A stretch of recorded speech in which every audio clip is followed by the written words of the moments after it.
Hello, podcast listeners. We know podcasts are a great way to catch up on a program that you may have missed on KSJE, and it's provided as a free service of this radio station. But you know, KSJE is now listener supported, and so while you enjoy this podcast, we hope that you'll also take some time to join KSJE. Become a member today. It's quite easy to do. Just go to our website at ksje.com/support and pick the level of support that best matches your budget. Thanks again for listening. Here's your podcast.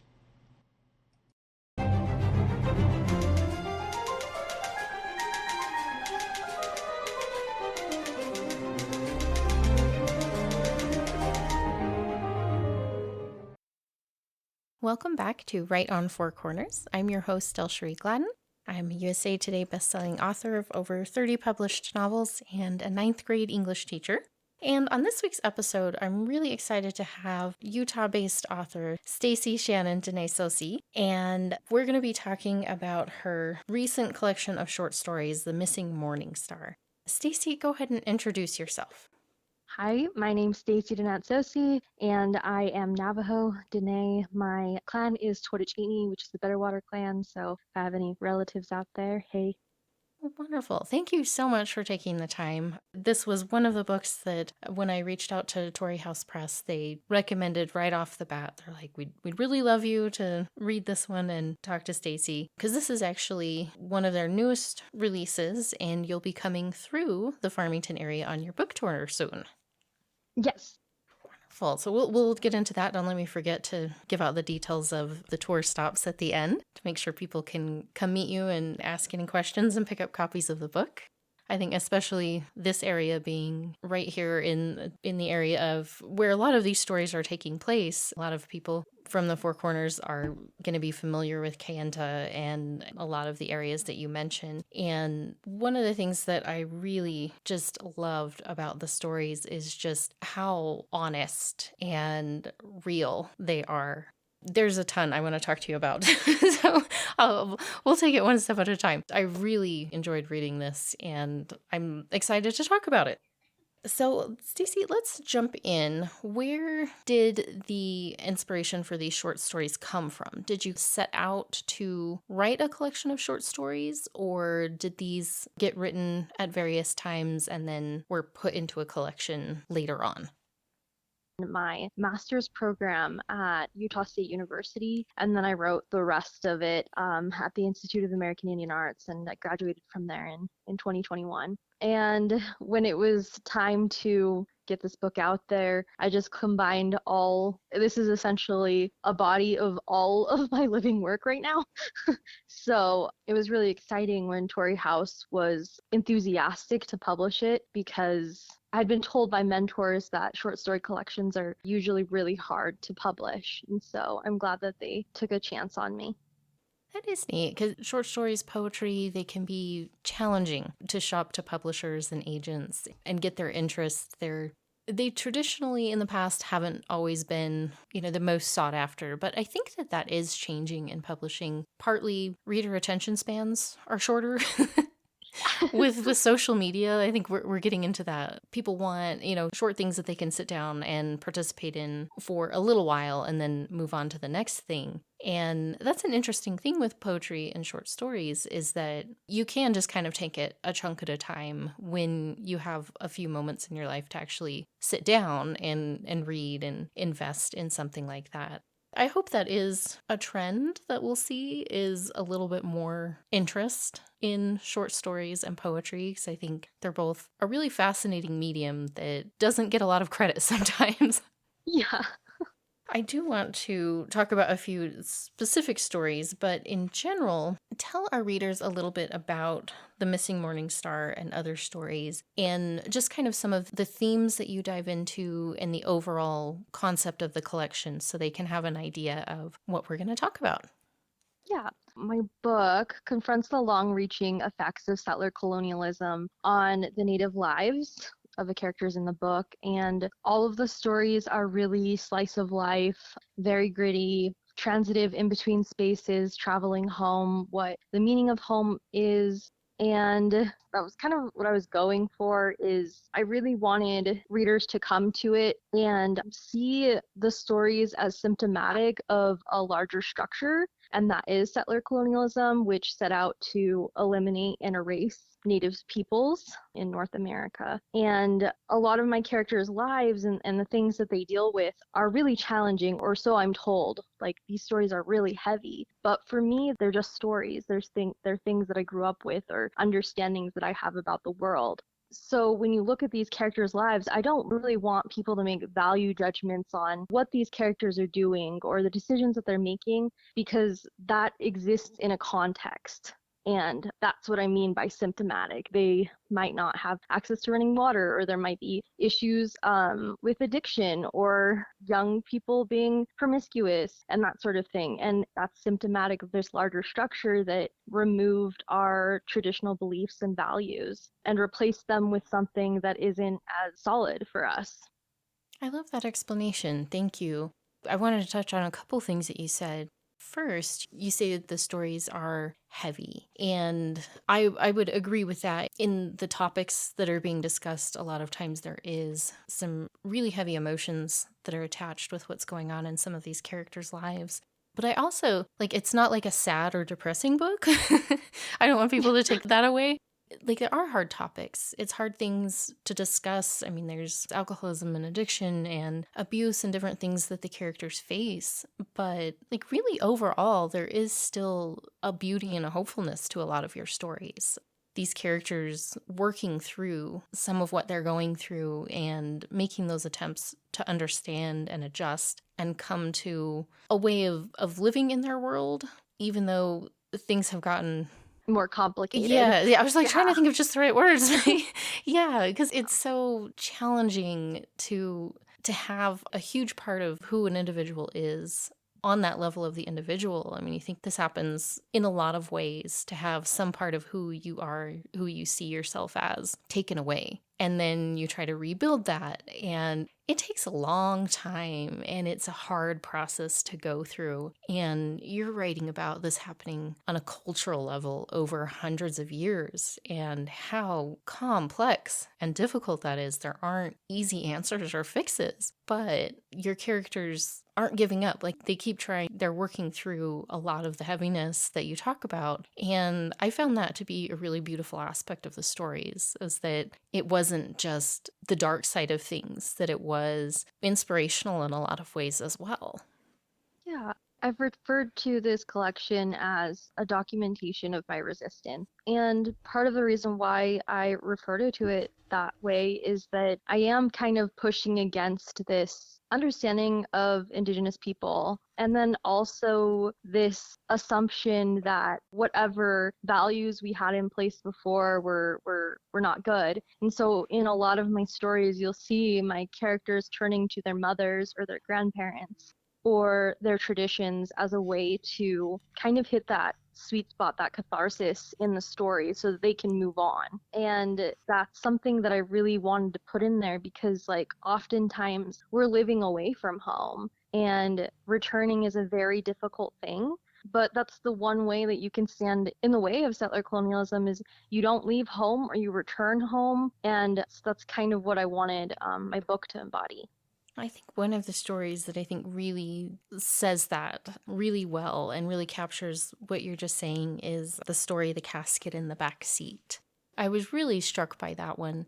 You go back and forth between two characters, a young man and his grandpa, who we get kind of bits and pieces of his life from his perspective after he has died. And it's really showing so much the difficulty of living in two different worlds, and for both of them. For the grandpa, as a young man trying to balance working here in Farmington and then living, and I'm trying to remember, was he in Chenley?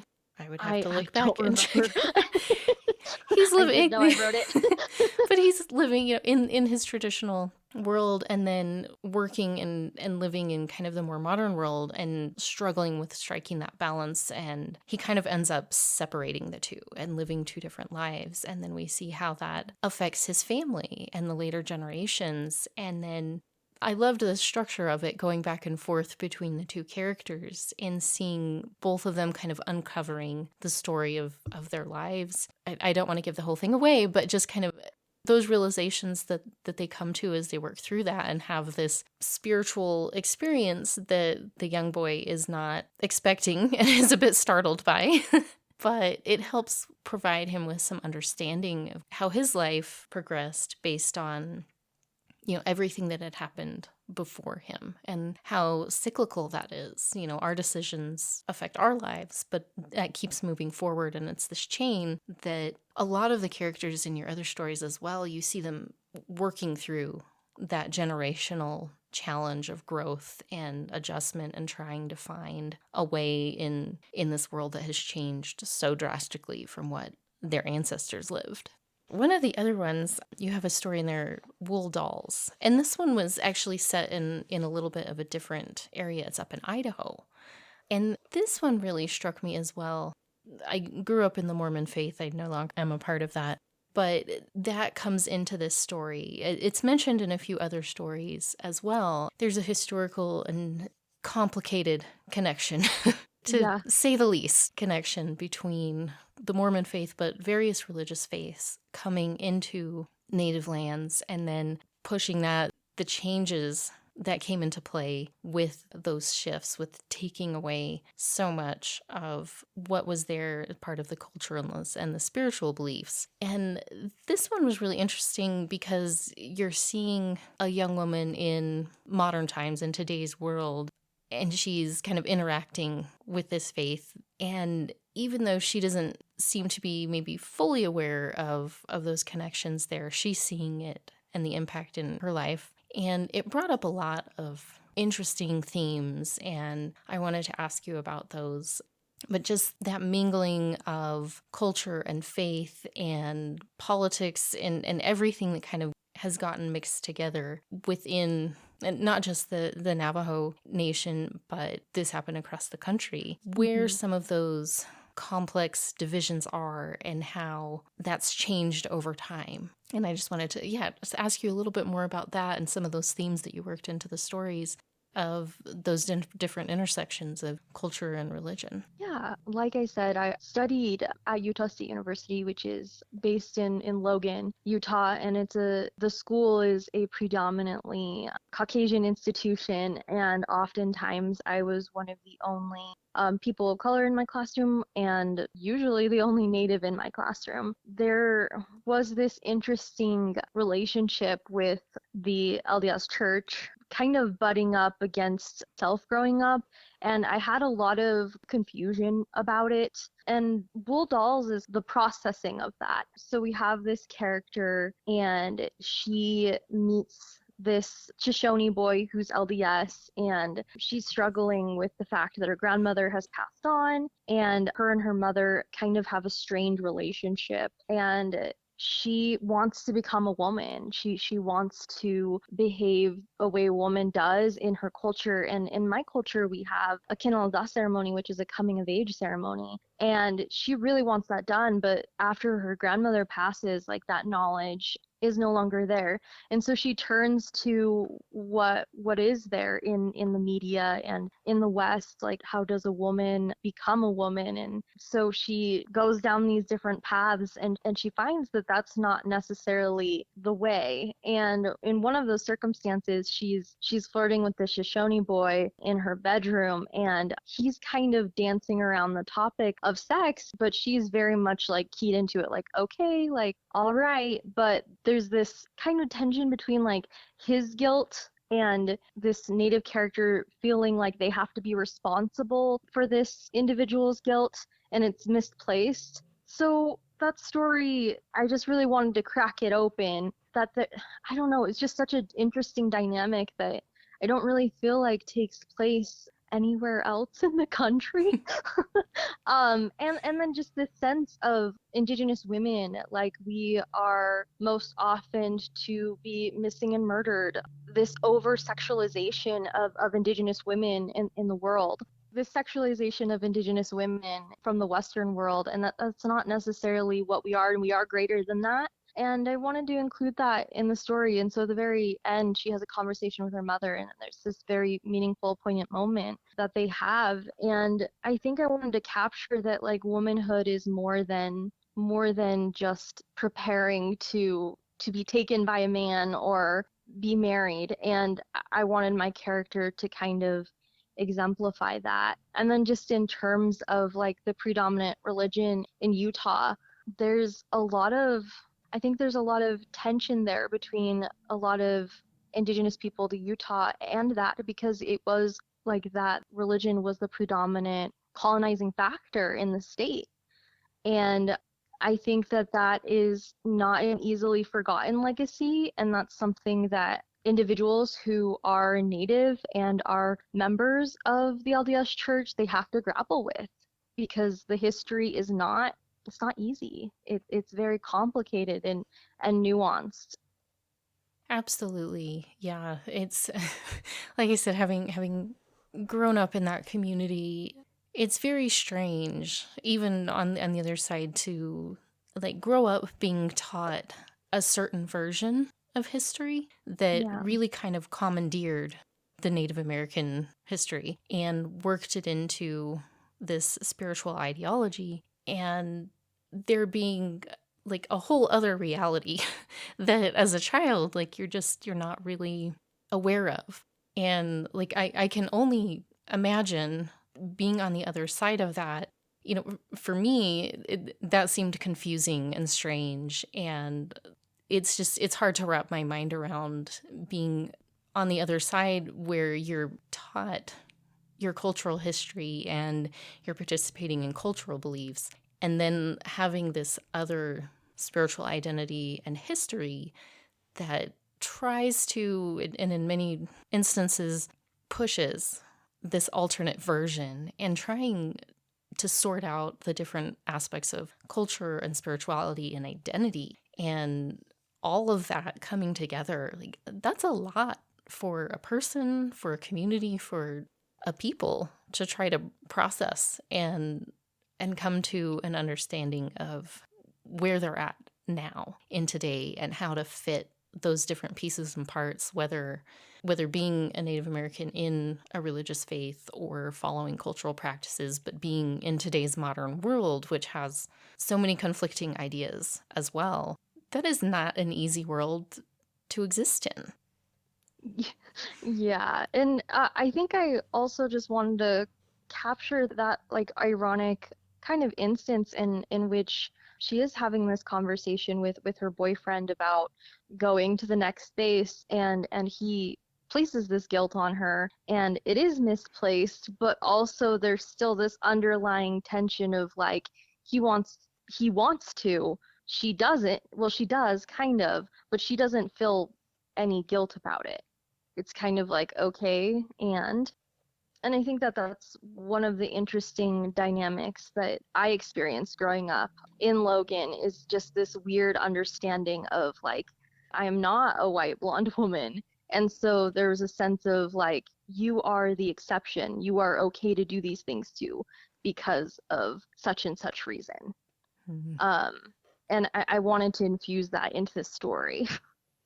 Like I said, that one just really stuck out to me because you make so many really poignant points, and you brought up a lot that really had me sitting there thinking, and a lot of my own growing up and looking at my daughter, and just that one I really loved and appreciated that story because it opens up so much discussion, and it brings to light like these are difficult things to work through in your own mind. And one of the other things I think that really stuck out to me was just that expectation that we live with. I think especially as women, whether that comes from cultural or spiritual or societal pressures, there are so many layers of expectation that I think we struggle with as we grow into womanhood. And I know that was something like I had a hard time with my religious beliefs, and trying to balance that with the societal views and figuring out who you are and who you want to be and all of that. And I really appreciated that at the end of the story, the conversation with the mom and being able to step out of those pressures for a minute and really just think and consider, where does a person stand when they're on that precipice of moving from childhood to adulthood, and figuring out where those expectations are and what you want to move toward and what you can shift away and say, that doesn't have any claim over me. Like I can make those choices as to who I want to be and how I want to live my life. And because that's a hard realization to make your way toward. I think I didn't really get to that point until I was well into adulthood of figuring some of that out for myself. So I really loved that story and the way it really, I think, makes the reader think and consider and open themselves up to some of those questions. I appreciate that. Let me ask you about one more. It's the last story in the book for which the book is named The Missing Morningstar. This one was another one that it touches on so many different themes and different ideas of just the many complicated aspects of today's world, and especially the world of your characters and their experiences. If you would kind of tell our readers just a little bit what the last story, The Missing Morningstar, is about. Like I said, I don't want you to tell the whole thing for people, but just giving that little sense, and then we can chat about that a bit more, because it was a wonderful story. Thank you. So the story is about a gas station attendant named Sylvia who is working a late night shift, and she is kind of thinking on her sexuality and her identity, and she's a two-spirit woman, and she's reclaiming the term dilba for her, which is masculine, feminine person, and her longtime crush, Charmaine, comes in to buy some tobacco. And as she's checking her out and as she leaves the store, she's the witness of a kidnapping. And Charmaine goes missing. And the entire story, Sylvia is trying to figure out how she can help, and then also just reconciling with these parts of her heritage and understanding her relationship to not only herself, but to Charmaine, and then also to like livestock that she cares for. Thank you. Yeah, I said this one, I love that this was put at the end because it really brought in a lot of the themes that we see throughout the book, and also introduces new topics that you hadn't gotten into too much, like with sexuality and figuring that out both culturally and socially, and how that fits into her world at the moment. And I really enjoyed the two settings of the story. We have the gas station and her interaction there and her interaction with the officer, and then she comes home and then we see her working with these animals and that being a major part of her life as well. And it created this interesting contrast that I thought just worked so beautifully in the story, seeing her in the modern world, working her regular job and having these interactions with the outside world, and then going back to this kind of, you get this feeling, a secluded place where she's working in more of a traditional setting, caring for her animals and working with her mother. And those two worlds blending is not always an easy thing, but you do that really well in the story to show how many sides there are to a person and how much she's thinking about and considering as she just goes through her day-to-day life, trying to process this experience that she witnessed while still carrying on with the tasks that she needs to do to help her family and care for her animals as well. I thought that contrast was fascinating as we see those two settings and her train of thought and her mental working through of what's happening and what she's experiencing, carrying that line between the two settings and the two worlds, really. Yeah. I think a significant part of the story that I also enjoyed writing was just this relationship between people and their livestock, or just the animals that they care for, because animals are such great teachers, and just like the way that they live their lives um, is very earnest. Like they don't really need to conceal anything.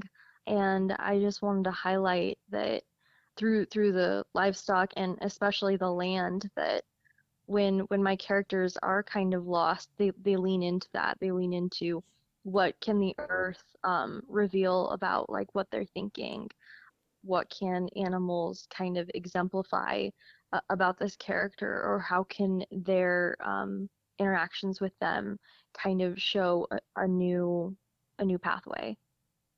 I love that. Thank you for sharing that. Looking up at the time, and we're already just about out of time, we really just barely scratched the surface of everything in your book and in these short stories. I knew there's no way we'd be able to cover everything, and I think I still need some time to wrap my head around all of it. So I want to remind readers, and I really hope people take a minute to stop and check this out, because it is widely available now from what I was seeing when I was looking for links. The book is called The Missing Morningstar and Other Stories by Stacie Shannon Denetsosie. And tell people where you're at with your writing and how they can find you in the book, because I definitely would like to stay in contact with your future projects and be able to chat with you again. Yeah. So I'm working on my first novel, and it is taking place in Brigham City at the Intermountain Indian School that was closed down, like, I don't know, like over 20 years ago. But it's just an interesting setting. And I'm thinking that this novel is going to be more horror thriller. Mm. So kind of a departure from what I've been writing before. And then as for my book tour and keeping connected with me, you can check out my website, staciedenetsosie.com, or you can follow me on Instagram at Darling. Wonderful. And do you happen to have the dates with you for when you'll be coming through the Four Corners area, or is that posted on your website or Tory House where we can find those? That will be posted on Tory House and my website. Right now we're trying to think about when I'm going. It is very snowy here, so Yes. with regards to the weather, I want to be safe. Yes, absolutely. Well, I'd encourage readers to check as we're getting closer, and But just see I think we're when the looking at stops May, are. April. May, April, April. May. Okay, Yeah. awesome. So this episode will be out before then. So readers, if you're interested in talking to Stacie and learning more about her book and her writing, definitely take a minute to go check out her book and stop by the website to find out when she'll be coming through this area. And that'll be a great opportunity, I think, to get to know you and learn a little bit more about you and your writing. Thank you for having me. Well, I appreciate you taking the time, and I'm so glad I got a chance to read this. It was really, it stuck with me. It's one of those books that I think I'm going to be thinking about for a while. Well, that's good to hear. Awesome. Well, thank you again for taking the time to chat with me today, and I wish you the best in your writing, and I'd love to hear from you when you're ready to talk about the next one. All right, I really appreciate it.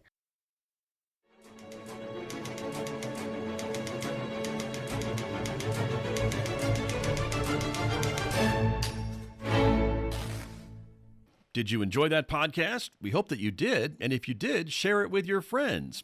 And if you really want to keep podcasts like this coming, please support KSJE. You can do it easily online at ksje.com.